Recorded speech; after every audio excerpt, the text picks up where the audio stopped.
성경 공부 시작하시겠습니다. 다 같이 기도하시겠습니다. 사랑이 많으신 아버지 하나님 감사드립니다. 오늘 우리 요셉 성교회를 축복하여 주셔서 아버지 어린이 주일을 준비하는 가운데 먼저 우리 아이들에게 하나님께 예배하는 법을 가르치고 우리들의 모습 속에서도 하나님의 말씀을 투영해야 된다라는 것을 생각할 수 있도록 인도하시니 감사합니다. 아버지 하나님, 저희들 하나님을 섬기는 마음의 자세는 어린아이와 같이 순진할 수 있도록 인도하시고, 그러나 하나님을 믿는 믿음의 내용에 있어서는 어린아이가 되지 말고 장성한 자가 되는 아버지 이런 요셉의 진정한 축복이 우리에게 임할 수 있도록 아버지께서 아버지 다시 한번 생각해 주시는 은혜를 더하여 주시옵소서. 오늘 성경 공부를 통하여서 죄에 대하여 생각할 때 아버지 내 안에 아직도 달라붙어 있는 모든 죄의 흔적을 다 사라질 수 있기까지 저희들 회개할 수 있는 마음을 허락하시고, 또한 그 자리를 아버지께서 성령의 불로 지져주시는 가운데 아버지 온전히 깨끗하게 함을 입는 그런 또한 과정 또한 우리가 다 거칠 수 있도록 인도하여 주시옵소서. 믿고 맡기오며 사랑 많으신 예수님 이름으로 감사 기도올리옵나이다. 아멘. 자, 오늘은 죄에 대하여 함께 은혜를 나누는 시간을 갖도록 하겠습니다.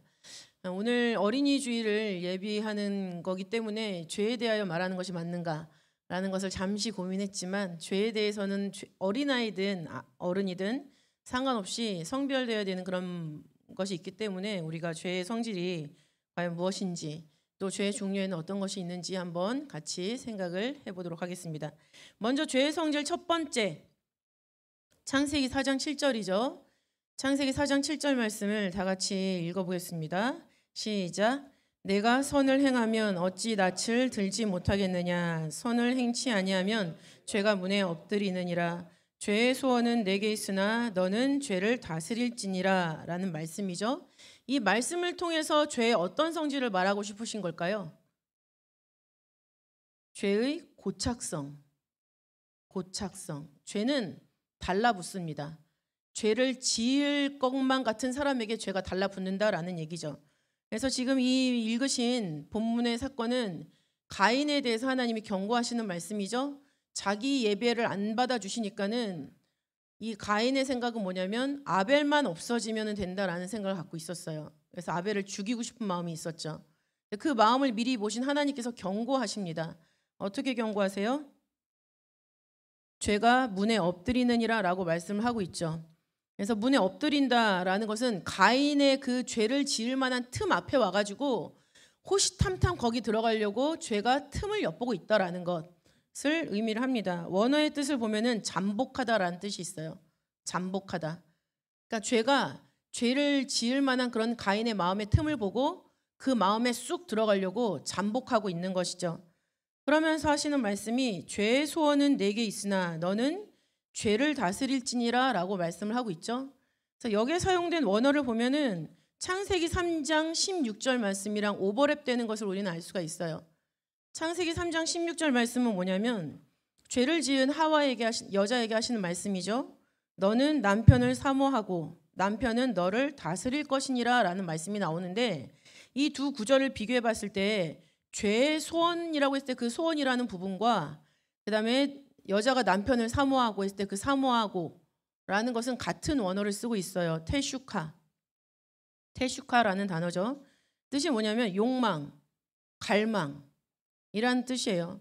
죄가 항상 그 죄를 지을 만한 상대를 향해서 갈망하고 거꾸로 뜨리려고 계속 달라붙는 것처럼, 죄를 지은 여자는 남편을 다시 한번 거꾸로 뜨리고 싶어서 계속 동경하는 거죠. 공동 번역을 보면은 이 부분이 그거예요. 너는 남편을 네 마음대로 하고 싶겠지만 그럴 수 없을 것이다 라는 의미를 가지고 있어요. 모든 결혼 생활 하시는 요셉들은 알겠지만은 항상 자기 주장대로 상대방이 움직이길 바라는 것이죠. 남자 여자를 떠나서 그렇습니다. 그러나 그 모든 것이 다 뭐예요? 죄의 틈, 죄의 문을 열어주는 그런 일이다라는 경계를 가지셔야 되겠죠. 그리고 너는 죄를 다스릴지니라 라고 말씀을 하고 있는데, 여기서 죄를 다스리다라는 것과 남편이 여자를 다스린다라고 했을 때 그 두 개 다스린다라는 것은 같은 원어를 쓰고 있어요. 마샬이라는 단어죠. 마샬. 지배권을 행사하다라는 것입니다. 기본적으로 남자는 사람이죠. 사람은 만물을 통치하고 다스릴 수 있게 되어 있어요. 그런 것처럼 사람은 어떤 죄의 모습에 있어서도 그 죄를 다스리고 통치하는 그런 역할도 있어야죠. 그래서 그 죄가 나한테 오지 못하도록 명령을 하셔야 된다라는 거죠. 그래서 우리는 원로 목사님 통해서 그런 성경 구절을 많이 들었어요. 사망아 너의 쏘는 것이 어디 있느냐라고 명령을 해서 이겨야 된다. 그랬을 때 사망이 이김에 삼킨 바가 된다라는 그런 말씀을 우리는 많이 들었습니다. 그런 것처럼 죄조차도 우리가 그 죄에 대해서 지배권을 행사할 수 있어야 됩니다. 죄에게 먹히는 것이 아니라 우리가 죄를 집어삼켜서 그 흔적까지도 완전히 사라져 버리게 하는 그런 역할을 우리가 감당해야 된다라는 것이죠. 그런데 이 일이 있기까지는 죄라는 것은 하나님을 믿는 한 사람을 거꾸로 뜨리기까지 끝까지 달라붙고 들러붙는 그런 고착성을 가지고 있다라는 것입니다. 두 번째 죄의 성질은 반육성을 가지고 있죠. 죄의 반육성. 야고보서 1장 15절 말씀 보시면 욕심이 잉태한즉 죄를 낳고 죄가 장성한즉 사망을 낳느니라라고 말씀을 하고 있죠. 욕심으로 말미암아 죄가 태어납니다. 그 태어난 죄는 마치 아이가 자라는 것처럼 장성한다라고 말씀을 하고 있죠. 그래서 장성한 결과가 뭡니까? 사망이라고 얘기를 하고 있어요. 그래서 장성한즉 장성하다라는 그 헬라어는 아포텔레오라는 단어인데 아포텔레오의 뜻은 완전히 결말짓다라는 뜻을 가지고 있죠. 그러니까 죄의 결말은 어떤 결말을 갖고 오는가? 바로 사망이라는 결과입니다. 이것을 로마서에도 같은 말씀을 기록을 하고 있어요. 로마서 6장 21절부터 22절. 로마서 6장 21절부터 22절 말씀 보시면은 이렇게 기록을 하고 있죠. 너희가 그때 무슨 열매를 얻었느뇨? 이제는 너희가 그 일을 부끄러워하나니 이는 그 마지막이 사망임이니라. 우리가 회개하지 않을 때는 그 마지막, 죄의 마지막이 사망이라는 거죠. 그러나 이제는 너희가 죄에서 해방되고 하나님께 종이 되어 거룩함에 이르는 열매를 얻었으니 이 마지막은 영생이니라라고 말씀을 하고 있습니다. 그래서 우리가 신앙생활 가운데 죄를 해결하면 영생이라는 마지막에 다다를 것이고 죄를 회개하지 않으면 죄가 해결이 안 되고 죄를 지배하지 못하면 그 마지막은 사망이라는 것으로 종결된다라는 것을 말씀하고 있는 것이죠. 그래서 죄는 반육성이 있습니다. 사망으로 성장의 끝을 맺는 그런 반육성이죠. 그래서 이사야 1장 5절 말씀 보시면은 너희가 어찌하여 매를 더 맞으려고 더욱더욱 패역하느냐라고 기록을 하고 있어요. 더욱더욱 패역한다.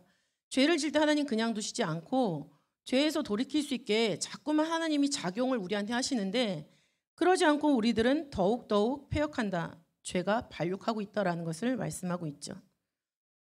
그 다음에 세 번째 죄의 성질은 방해성을 가지고 있습니다. 방해성, 방해한다 이거죠. 죄의 방해성. 이것을 다른 말로 말하면 회방성이죠. 뭘 회방하고 방해하는 거예요. 그래서 이사야 59장 2절 말씀 보면은 누구와 누구 사이를 방해합니까? 하나님과 나의 사이를 방해하죠. 오직 너희 죄악이 너희와 너희 하나님 사이를 내었고, 이 내었고라는 것은 바달이라는 히브리어고 분리하다라는 뜻이에요. 하나님과 우리 사이를 분리하고 있다라는 거죠. 그리고 너희 죄가 그 얼굴을 가리워서 하나님의 얼굴을 가려버려서 우리가 기도를 해도 듣지 않게 만들어버린다라는 것을 말씀하고 있어요. 또 다 아시는 것처럼 예레미야 5장 25절 말씀 보면은 너희 허물이 이러한 일들을 물리쳤고, 하나님이 우리한테 좋은 걸 주시려고 하는데 우리가 허물이 있고 죄가 있으면 하나님이 그 죄가 그걸 물리치는 역할을 감당을 한다라는 거죠. 그야말로 우리가 하나님께 복받는 것을 회방하는 것이 바로 죄의 성질입니다. 그리고 너희 죄가 너희에게 오는 좋은 것을 막았느니라 라고 나와 있죠. 그래서 막다라는 단어는 히브리어 마나라고 해요. 마나. 그 뜻은 방해하다라는 뜻이 있어요. 방해하다. 그야말로 방해하다. 그러니까 우리가 죄가 있으면 하나님이 우리에게 아무리 좋은 것을 준비하고 계셔도 그거를 우리가 받을 수가 없다라는 거예요. 우리가 회개하지 않는 죄가 방해를 하기 때문에. 그래서 죄는 방해성, 회방성을 가지고 있다라는 것.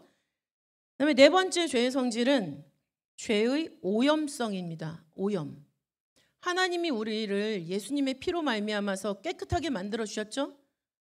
거룩하게 만들어 주셨어요. 근데 죄는 뭐냐면 자기가 점령하고 있던 사람이 깨끗해지는 게 너무 싫어요.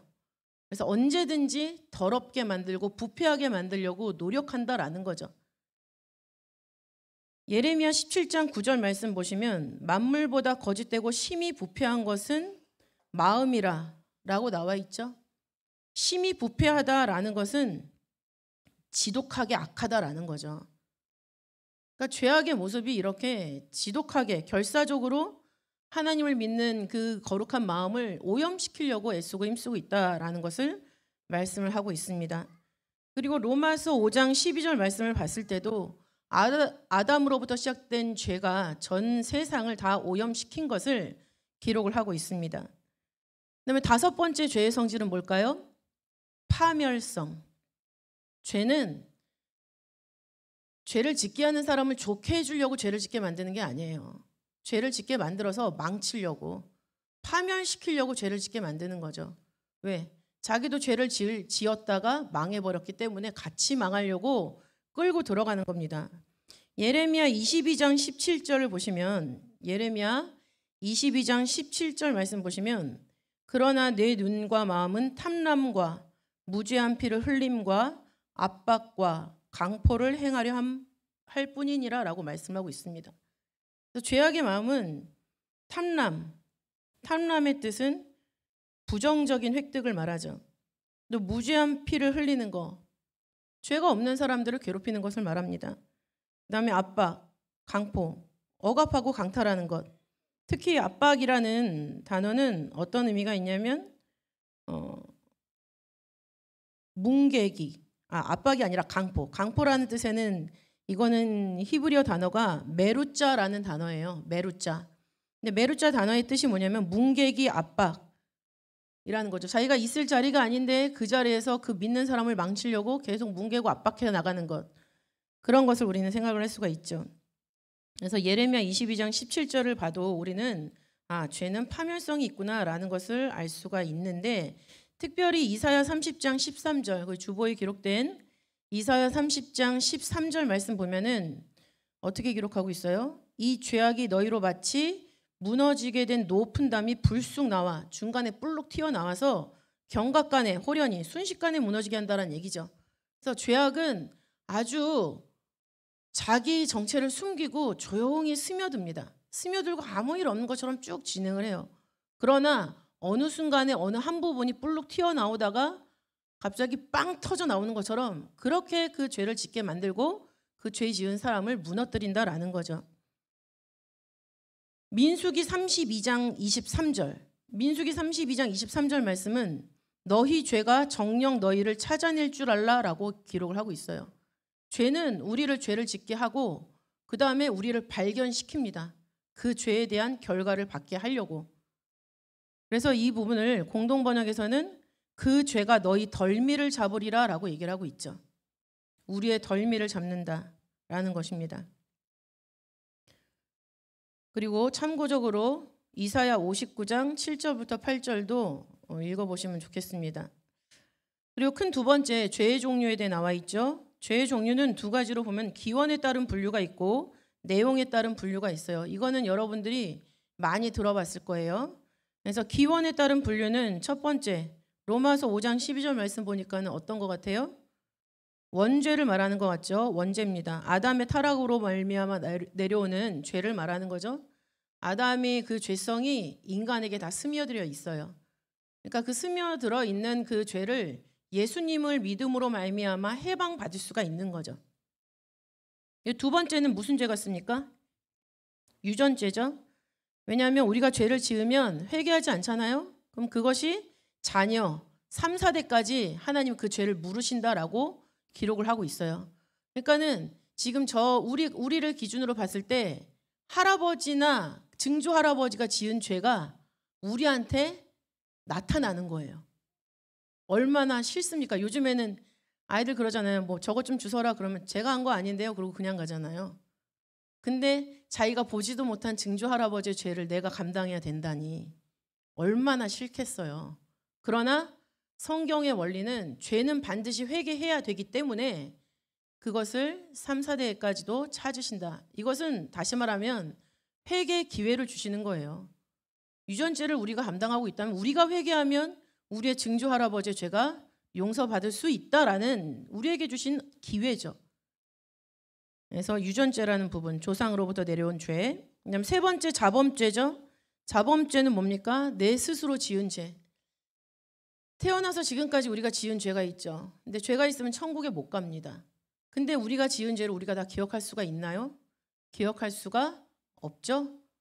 그래서 우리가 기도하는 것 중에 알고 지은 죄, 모르고 지은 죄 다 용서해 달라고 기도를 하죠. 근데 알고 지은 죄는 내가 깨닫고 있는 죄인데 모르고 지은 죄는 내가 잊어버린 죄가 아니에요. 내가 몰라서 지은 죄죠. 그러면 내가 잊어버리고 회개하지 않는 거에 대해서는 어떻게 기도를 해야 될까요? 오늘 조모임을 통해서 같이 토론을 해보시기 바라겠습니다. 그래서 로마서 7장 23절 말씀 보면은 사도 바울이 이렇게 기록을 하고 있죠. 내 지체 속에서 한 다른 법이 내 마음의 법과 싸워 내 지체 속에 있는 죄의 법 아래로 나를 사로잡아 오는 것을 보는도다라고 얘기를 하고 있죠. 마음의 법이 있습니다. 이 마음의 법을 공동 번역에서는 내 이성의 법이라고 얘기를 하고 있어요. 이성의 법. 우리가 말씀을 지칭하는 헬라어 로고스를 보시면 그 로고스의 뜻이 이성이에요. 이성.